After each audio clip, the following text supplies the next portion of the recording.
minutos para a sua intervenção.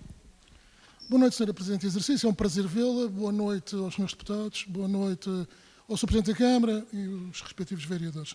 O que me traz cá hoje, e antes da minha intervenção sobre mobilidade, começo a minha intervenção por uma reivindicação, e permita que me dirija ao Sr. Presidente da Câmara, uma reivindicação ao Sr. Presidente da Câmara, que me responda ao requerimento que apresentei aqui na primeira sessão extraordinária desta Assembleia, que decorreu no passado dia 22 de novembro de 2017, há precisamente 4 meses. Faz hoje 4 meses. Então fiz 3 perguntas sobre o futuro do polo desportivo Honório Francisco, no bairro do Codivelo, que persiste em manter-se abandonado e prejudica muitas vezes aquela área territorial onde se encontram paredes meias com um jardim de infância, Álvaro de Campos. Através de Vossa Excelência, Sr. Presidente da Assembleia Municipal, neste caso a Sra. Presidente de Exercício, entrego a cópia do requerimento do passado dia 22 de novembro, que consta da minha intervenção e de então, e que foi posteriormente remetido por correio eletrónico ao Dr. Miguel Cabrita, bem como ao Serviço de Apoio aos Órgãos Municipais desta Câmara Municipal, no passado dia 24 de novembro, via de cópia anexa. Eu não vou ler, como deve calcular, esta minha intervenção, que já cá fiz. O pavilhão Honório Francisco continua sem saber. Na altura, o Sr. Vereador Paulo César Teixeira respondeu-me mais ou menos a algumas das 3 perguntas que eu tinha aqui feito, com o compromisso dado pelo Sr. Presidente da Câmara, que me responderia por escrito. A minha morada, o meu endereço eletrónico é reconhecido e conhecido do SAOM, porque estive aqui, enfim, na Assembleia Municipal, como sabem, até ao mandato anterior, e os meus contactos mantêm-se. Passo então agora à minha intervenção que me trouxe aqui.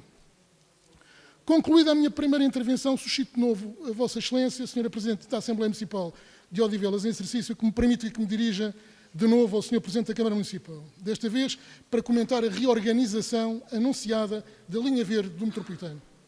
Em 2021 ou 2022, a estação metropolitana do Lar do Rato será ligada ao Cais do Sodré com a inauguração de 2 novas estações, Estrela e Santos. Isto foi o que o presidente da empresa Metro de Lisboa confirmou numa reunião com deputados municipais de Odivelas há cerca de 1 ano, onde estive presente. Mas aquele responsável garantiu que até lá não se prevê a abertura de qualquer procedimento concursal para o alargamento da rede metropolitana nos concelhos limítrofes, nomeadamente para o alargamento da rede metropolitana da linha amarela, de reivindicação de milhares de residentes na zona norte e noroeste, tanto do concelho de Odivelas como do concelho de Loures.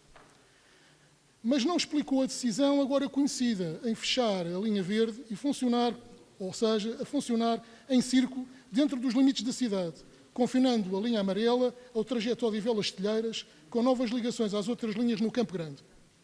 A administração da Metro de Lisboa ignora que a linha amarela e a sua verdade dos seus números. Em 2017, a estação de Odivelas foi a terceira mais movimentada da linha, com 7,364 milhões de entradas e saídas. Odivelas ultrapassou a estação do Marquês de Pombal, imagine-se, ficando só atrás do Campo Grande, com 7,987 milhões de entradas e saídas de passageiros, e de Entre Campos, que ultrapassou os 10,5 milhões e que foi a estação mais frequentada da linha.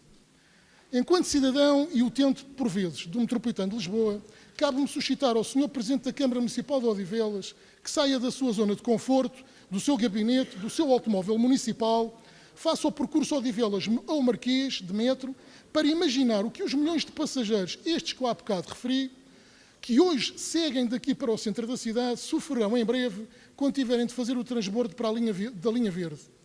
E sempre um segundo ou mesmo um terceiro transbordo para seguirem para outros destinos, dentro da malha das linhas de metropolitano, nomeadamente para a Gare do Oriente ou para o aeroporto. Ao Executivo da Câmara Municipal, só posso pedir a intervenção junto à Administração Central, dirigida por um governo também da mesma família política. Será certamente mais fácil influenciar a meia dúzia de metros quadrados que separam o Sr. Presidente da Câmara do Sr. Primeiro-Ministro, nem que para isso tenha de exercer outra ação junto do Sr. Presidente desta Assembleia Municipal, também ele, membro da atual governação do país e residente neste Conselho.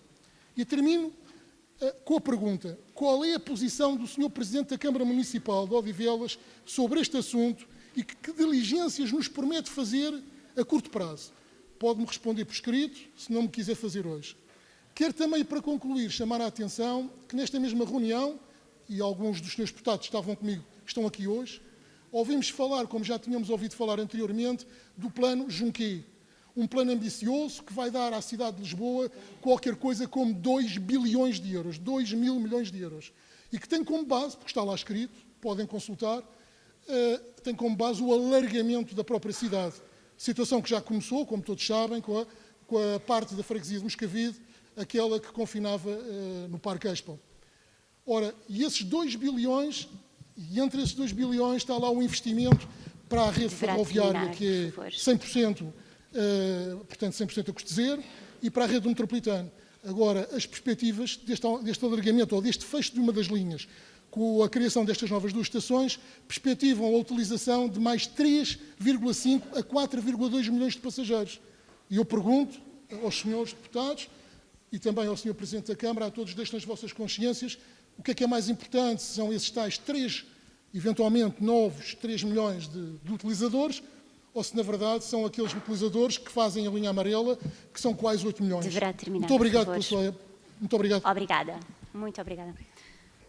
Eu defendo a linha circular, até acho que é no fundo, uma boa forma, um bom modelo de mobilidade dentro da área metropolitana. Dentro da cidade de Lisboa. E, portanto, o metro hoje já atravessa grandes dificuldades, quanto mais agora pensar, se calhar, em expandir-se. Depois, relativamente à questão do pavilhão Honório Francisco, eu lamento ter de dizer isto, é que eu não tenho uma figura regimental para responder a um requerimento do público, do município. E eu respondo praticamente a todos os municípios. E respondo praticamente a todas as pessoas que me contactam. E, portanto, é que eu não tinha uma figura regimental para fazer, eu não tenho essa pergunta, não tenho isso comigo. Portanto, não conheço. E por isso, quero dizer apenas ao Sr. Município José Maria Pignatelli, que dou as boas-vindas, ele que também já foi um filho desta casa, quero dizer-lhe que brevemente será lançado, já foram retiradas as balizas, já foi feita uma limpeza no local, brevemente será lançado um procedimento relativamente ao pavilhão, em parceria, conforme foi anunciado, com a Federação Portuguesa de Judo. Conheço a realidade, desculpem, de Ginástica de Portugal, Federação Portuguesa de Ginástica de Portugal, ou Federação de Ginástica de Portugal, assim é que é, para que, no sentido de ser ali lançado um projeto que já tive várias vezes a oportunidade de descrever.